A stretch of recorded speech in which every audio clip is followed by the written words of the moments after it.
북한의 밝은 미래를 그려봅니다. 더 나은 조선.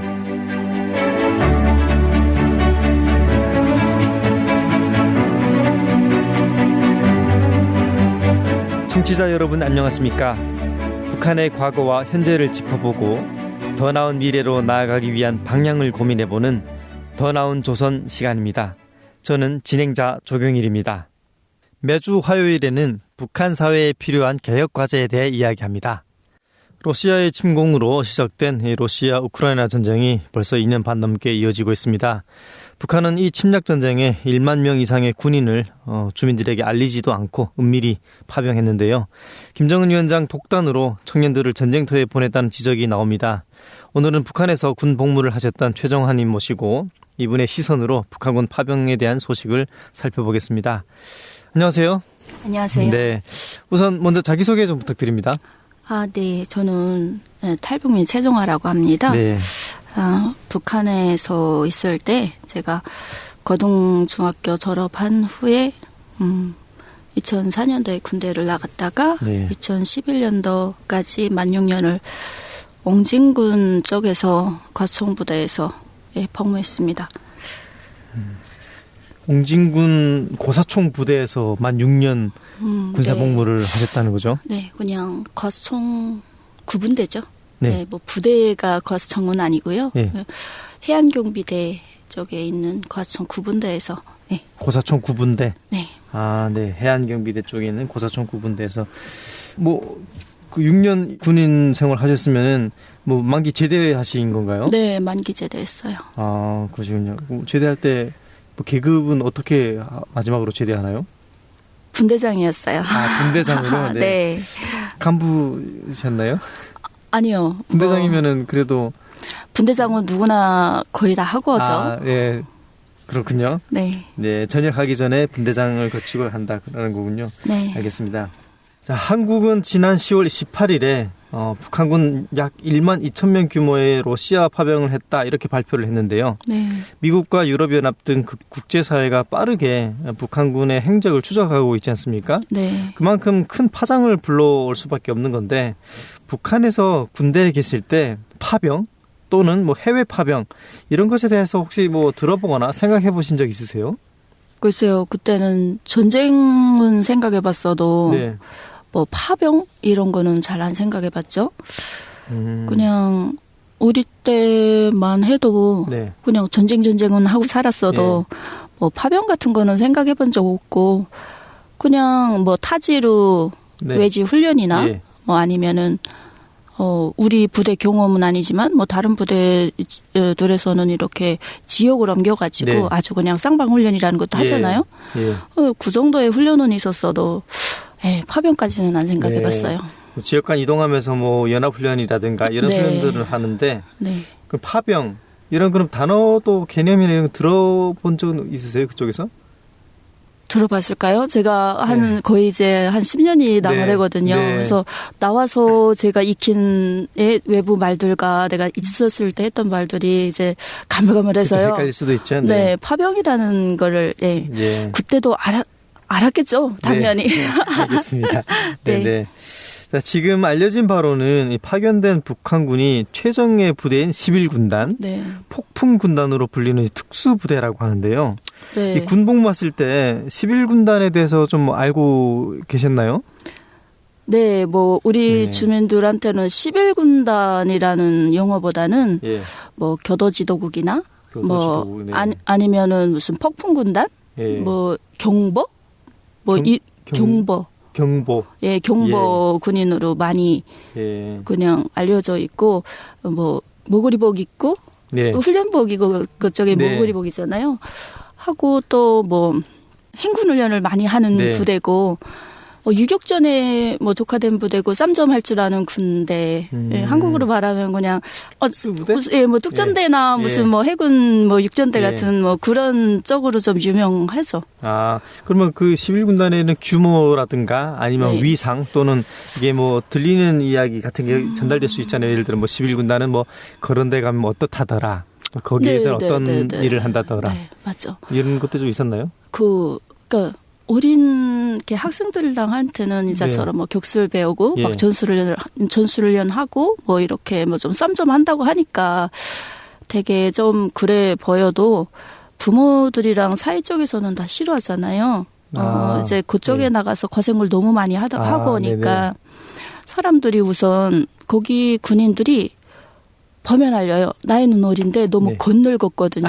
네. 예, 훈련을 열심히 해서. 그러니까 훈련을 열심히 해서라기보다도 고생을 너무 많이 하는 거죠. 그러니까 말하자면 야외에서 야외 활동 많이 하고 계속 걷고 힘든 이렇게 장비 메고 좀 너무 어쨌든 너무 그렇게 훈련을 많이 하고 그러다 나니까 영양적으로 따라주는 건 없고 소비하는 건 많고 그러다 나니까 사람들이 이제 그 경보 출신들 기본적으로 보면요. 사회 나오면은 한 40, 50대 그 정도 되면은 사람들이 이렇게 걸스가 다 빠져가지고 막 그냥 폭삭하다고 하거든요. 이렇게 표현을 막 폭삭 늙는다. 그런 쪽으로 하는데 그래서 주민들은 별로 이제 제 자식이 그러니까 뭐 그런 폭풍 군단 가는 거 사실 맞고프죠. 보내고 싶지 않죠. 주민들은 폭풍군단에 자식들을 보내는 걸 원하지 않는다. 네, 그렇군요. 첨호할 때도 그래요. 그 인기 없어요 거기. 인기 없는 곳이다. 근데 보통 우리가 특수부대, 특전사라고 하면 한국에서는 뭔가 그래도 멋있게 보여지잖아요. 그런데 북한에서는 오히려 멋있는 게 아니고 다 기피하는 군단이라는 얘기인가요? 그러니까 이제 청년들한테 이제 군대 나가는 첨호생들한테는 괜찮은 것 같아요. 뭐 어린 마음에 뭐 혈기 끓고 그러니까 열정 있으니까 괜찮다고 생각을 하는데 이제 그걸 겪어본 부모들은 알잖아요. 이제처럼 사람이 이제처럼 그 뭐 한때 나가서 그 무슨 혈기나 뭐 열정이나 이런 걸로 버틸 수가 있다고 해도 그 생은 계속되는 거니까. 그래서 어렵다는 거 알죠. 네. 우선 말씀을 해주시긴 하셨지만 어쨌든 특수부대라고 하면 보통 뭐 훈련 강도가 이제 높고 특수훈련을 받았다고 해도 우크라이나에 가서 제대로 역량을 발휘할 수 있을까 이런 의문들이 생길 수밖에 없거든요. 그래서 오히려 많은 희생이 동반되는 것이 아니냐 이런 우려도 나오는데 이 부분에 대해서는 어떻게 생각하시나요? 글쎄요. 현실과 이상은 다른 거고 하고 이제 북한은 뭐 싸움의 기술?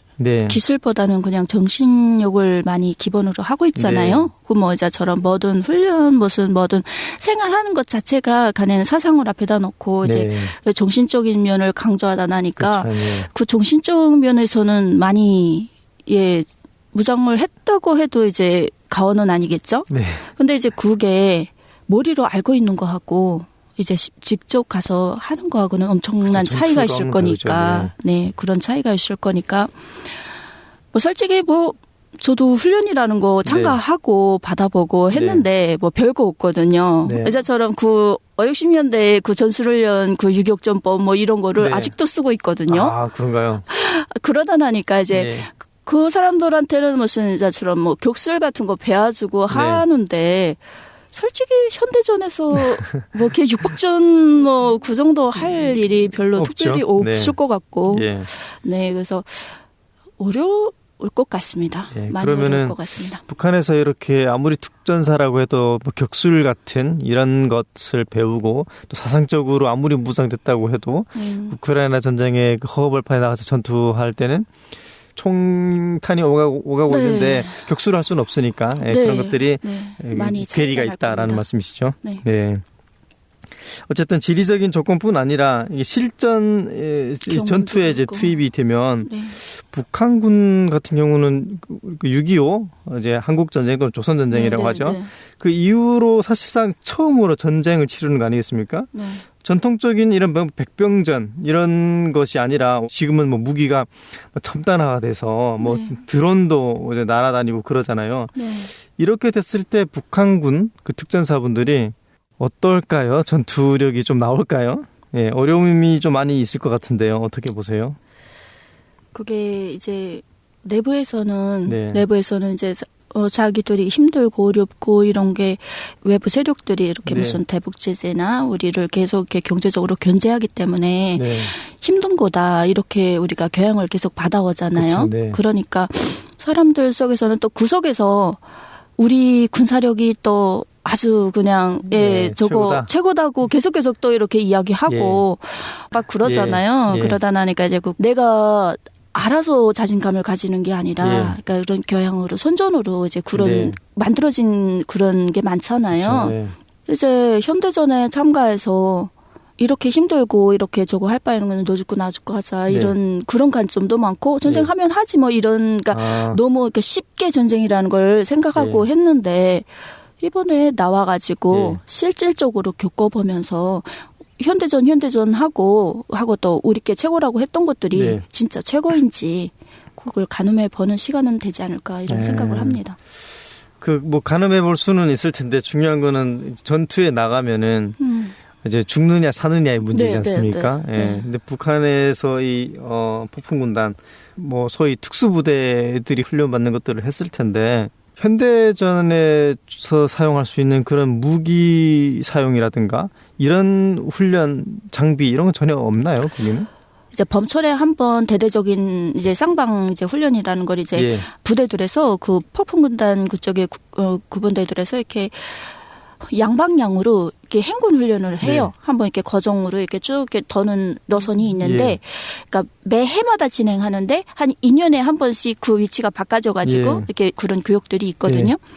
근데 뭐 이제 그럴 때 보면은 자동보총이 기본이고 그다음에 기관총, 뭐 하연방사기, 뭐 이런 그러니까 이제 사회에 있을 때 학생 때들으로 이렇게 행군을 계속 매해마다 이렇게 하다 나니까 아이들이 그 이제 군대 들어오면 막 따라다니기도 하고 이러면서 이렇게 같이 이렇게 보거든요. 그래서 막 산에서 이렇게 무슨 병영 짓고 야영하고 이렇게 뭐 밥이랑 하고 막 이럴 때 이제 가서 이렇게 청도 만지고 뭐 이러면 보면은 그냥 짧은 상식으로는 그때 봤던 무기들이 그냥 내가 군대 나가서 좀 더 확인한 바에는 그냥 화염방사기 정도? 뭐 이제 그 정도였거든요. 그래서 특수부대에서 쓰는 무기도 그렇게 별반 다르진 않았다는 기억이죠?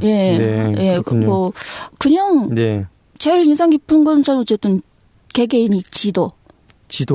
그 지도를 해갖고, 그러니까 좌표 이렇게 받아가지고, 어디에 그 지점까지 가갖고 뽑고, 뭐 이러니까, 이렇게 뭐 지도를 많이 벌 줄 알고, 그러니까 지도 계산을 하고, 뭐 이런 거를 많이, 그 훈련을 그런 걸로 많이 한다고 하고, 그러더라고요. 기본적으로 이제 저런 뭐 그냥 유사시 때, 저런 뭐 마지막에 이제 뭐 자동 무기들이랑 다 멈춰서 그 이랬을 때, 그때 이제 그 사람이 그냥 육탄이 돼갖고 햇볕랑 지고 그 좌표를 그냥 찾아가게끔 하는 그 훈련이라고 했거든요. 그렇군요.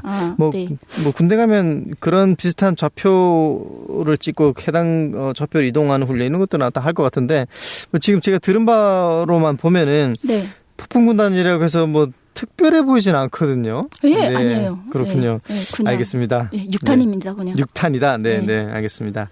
어쨌든 이런 내용을 지금 말씀하셨듯이 외부에서 지금 저희가 좀 알아가고 있지 않습니까? 근데 정작 북한 내부에서는 폭풍군단이 뭐 파병을 했다, 뭐 이런 내용을 포함해서 좀 북한 내부 주민들에게는 좀 소문으로 뭐 돌고 있다 이런 내용이 이제 나오고 있는데요. 이 주민들에게 이 북한에서의 폭풍군단을 러시아에 파병했다 이런 소식이 좀 주민들에게 퍼지고 있나요? 제가 알기로는 제가 알아보기로는 알고 있다고 합니다. 주민들도 알고 있다? 그러니까 주민들도 알고 있는 사람이 있겠죠. 이제 그 북한이라는 나라가 이렇게 말이 이렇게 막 하면 안 되는 나라잖아요. 그러니까 이제 어떤 말을 해야 하고 안 해야 하는지를 본능적으로 아는 나라잖아요. 그러다 나니까 이제 뭐 더당급 뭐 이제 시군 쪽에서는 그냥 장급 뭐 위원장이나 차임비서급으로 알고 있다고 하더라고요. 그런데 주민들이 이제처럼 뭘 안다는 거는 당에서 지시나 퍼치나 무슨 이런 그런 정치 사업을 통해서 내려와야지, 이제 선전물 같은 걸 이렇게 내려와야지 주민들이 알잖아요. 근데 이제 그런 정도로는 알리지 않았기 때문에 그냥 지금 알고 있는 것은 외부에서 들어오는 소식들로 아니면 무슨 친척이나 뭐 이런 연줄로 아름아름 그렇게 아는 것이지 뭐 공개적으로 아는 건 아닌 겁니다.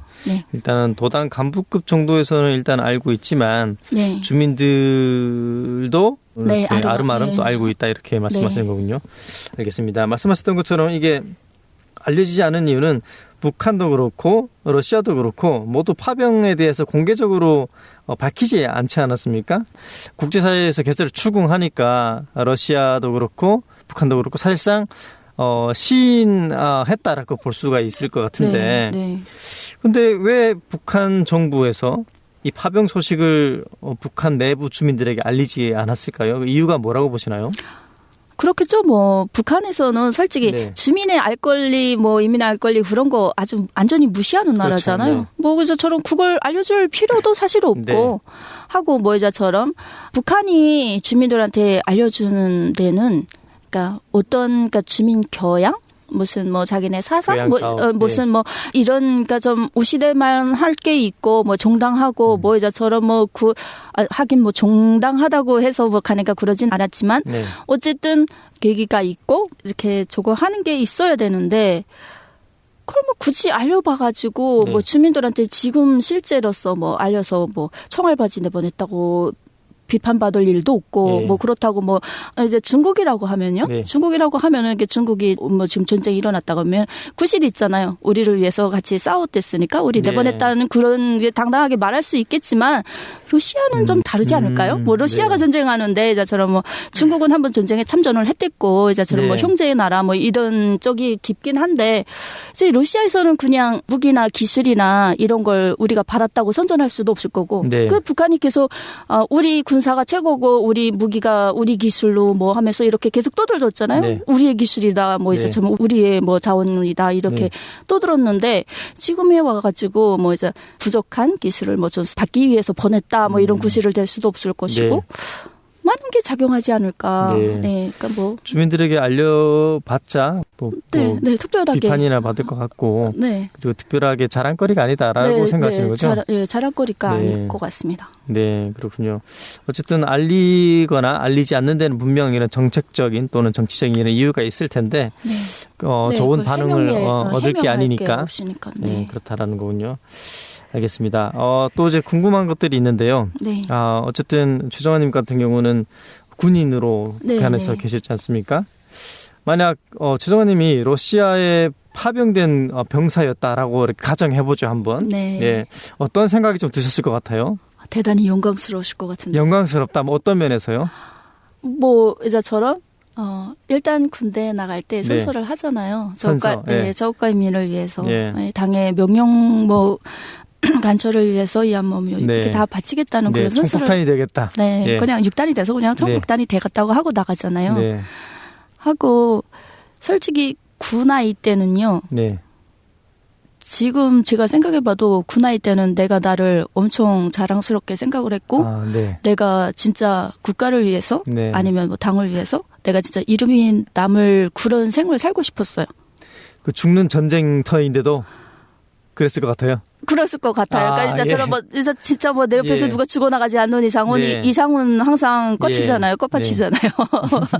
그러다 나니까 엄청 이게 그랬을 것 같아요. 이자처럼 뭐 아닌 사람도 분명히 있을 거고 이자처럼 저 같은 바보도 근데 뭐 저는 많다의 한 표입니다. 많다. 오히려 그렇게 파병의 기회가 있으면 그런 곳으로 나가는 게 군인으로서 영광스럽게 생각한다. 그냥 그런 거잖아요.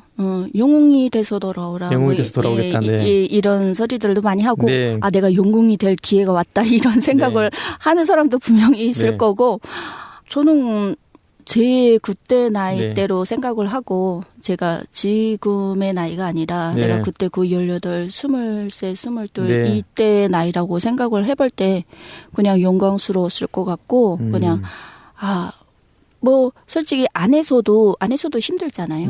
뭐 안에서도 사는 게 힘들고 하고 또 뭐 안에서 파병을 안 나간다고 해도 뭐 건설장들이나 뭐 이런 데서 죽어가는 사람들 엄청 많고 뭐 이제처럼 뭐 굶어 죽고 아파 죽고 뭐 이제처럼 그러는데 솔직히 이제 뭐 이제 파병 같은데 갔다고 오면은 조금 뭐 아마 국가적인 대우도 조금 달라질 거고, 좀 시선도 좀 달라질 거고, 뭐 이제처럼 여러 가지 복합적인 게 있겠지만, 전 어쨌든 뭐 군대에 나가서 내가 반항하거나 내가 안 간다고 해갖고 안 갈 수 있는 길이 아니잖아요.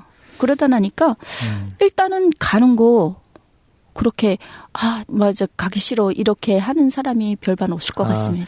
갔다가 돌아오면은 전쟁 영웅이니까 또 전쟁 그렇죠. 영웅에 대한 대우가 있으니까 뭐 영광스러웠을 것 같다 이라는 거죠. 네, 예. 네. 그러면 최정원님은 혹시 군에 계실 때 군 생활은 어떠셨어요? 좀 만족하셨어요? 뭐 좀 이렇게 너무 이런 건 아닌데 뭐 회의감이 든다거나 이런 적이 있으셨어요? 그때는 몰랐어요. 네. 그때는 행복했던 것 같아요. 그때는 국가인민을 위하여 충성하는 시기?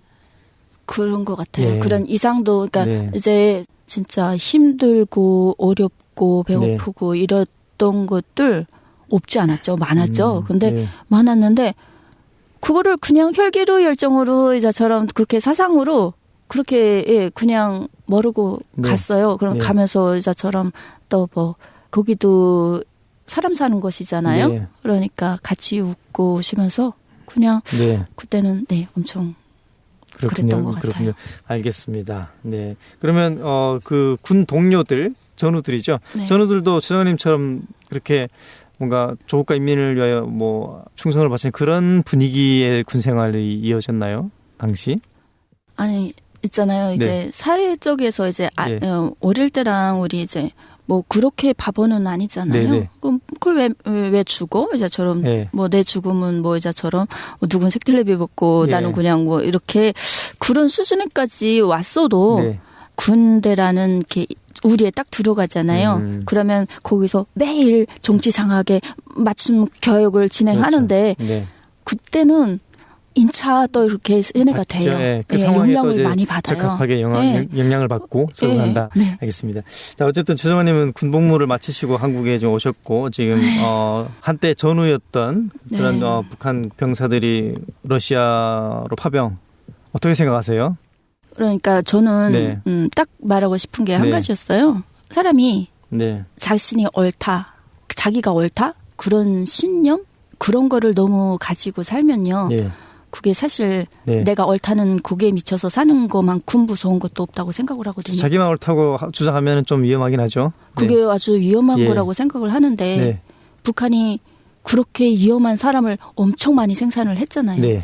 군인들이 이제 멈춰서서 내가 옳은가 그런가를 생각할 수 있는 여유를 안 주고 이제처럼 뭐 전쟁이나 사람을 죽이거나 이런 거에 대한 무슨 도덕적이거나 양심적이거나 무슨 그런 하나도 생각을 할 수 있는 그런 거를 안 해주고 그냥 무조건 옳다, 무조건적인 신념, 무조건 옳다는 그런 걸로 이제처럼 위험한 쪽으로 너무 정처를 해놔서 그러니까 이제 솔직히 저도 그때 누구를 죽이라 그랬으면 죽였을 것 같거든요.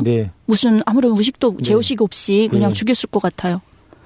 근데 이제 그런 사람이 이제 10,000명이 넘어가고 그렇게 지금 나가 있는 거잖아요. 그래서 저는 솔직히 알 권리를 안 주고 알 수 있게 하지 못한 당국이 무조건 나쁜 거죠.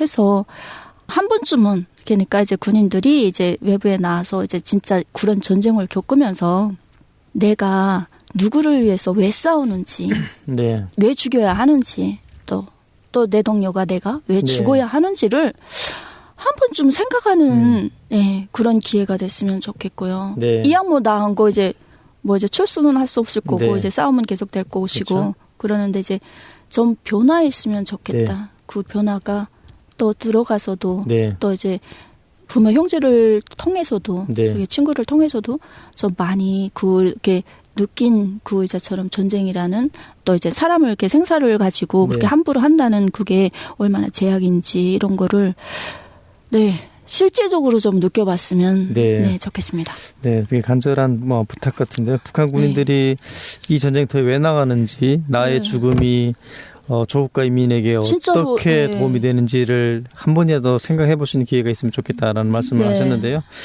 어쨌든 북한 당국이 전쟁터로 자국의 병사들을 내몰아 버린 거 아니겠습니까? 그러니까 군인들이 따를 수밖에 없는 거고 이 군대라는 게 사실은 명령과 복종밖에 없거든요. 명령하면 복종에 따라야 하고 그렇다 보니까 뻔히 죽는 곳인 줄 알면서도 나가야 하는 그런 상황이지 않겠습니까? 아마 군에 계셨으니까 한때 전우였던 동료들에게 대한 마음이 좀 더 이제 남다를 것 같은데 그 사상자가 더는 없었으면 좋겠다는 생각이 듭니다. 그렇습니다. 맞아처럼. 알겠습니다. 예, 북한군 파병이 정당하고 국제규범에 부합하는 일이라면 왜 양국 모두 명시적으로 확인을 하지 않는 걸까요? 북한 주민들이 왜 이 소식을 또 제대로 전달받지도 또 알지도 못할까요? 수천 명의 청년들을 전쟁터에 보내 이익을 취하는 것이 진정 애민주의를 실현하는 지도자의 모습이 맞는지 되묻고 싶습니다. 지금까지 북한에서 군 생활을 하셨던 최정화님과 이야기 나눠봤습니다. 고맙습니다. 네, 감사합니다. 더 나은 조선은 매주 화요일과 목요일, 토요일 아침 5시에 단파 5900kHz에서 들으실 수 있습니다. 더 나은 조선의 주인공 바로 여러분입니다. 다음 시간에 찾아뵙겠습니다.